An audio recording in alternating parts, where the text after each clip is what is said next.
There was a time in Herbalife, you have to understand, I started out as a distributor, just like every single person in the room.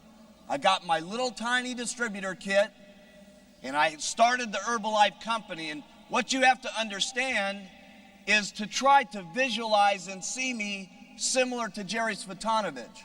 When we were sitting there in my office, and she was actually watching me get people on the products and collecting the checks, watching me actually follow up with my customers and talking to them, watching me do those first couple of meetings, and watching me sign up distributors and so on, because I'm no different than anybody else in the room, other than the fact that when I started, there were no testimonials on the products. When I started, there wasn't anybody who had gotten into the business and made any money. And I started out with a lot of things that some people would have gotten discouraged with. I didn't have a good education. I didn't have a real great family background. I never had anybody in my family that had the talent or the skill or the education or the willingness, quite frankly, to ever sit down and teach me the kind of things that you're going to be taught here today.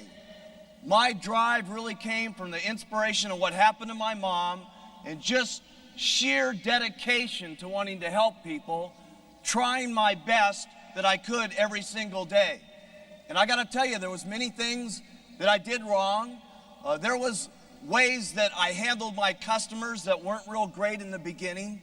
But you have to understand, I never had a sponsor to call up and ask them, what do I do with this customer to get them going again on the product?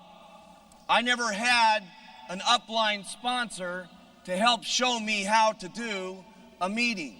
I just did my best every single day to the best of my ability, and I got customer by customer, and I did it distributor by distributor, and I kept doing it the first month, and then I tried harder the second month, and then I tried harder the third month, and by the first year I was trying so hard it was unbelievable, and by the second year I really picked up the pace, and I worked twice as hard the second year as I did the first year, and I worked 3 times as hard the third year as I did the first year. And you know what I'm doing now? I'm actually working 13 times as hard this year as I was the first year. And I'm going to continue doing that year after year after year.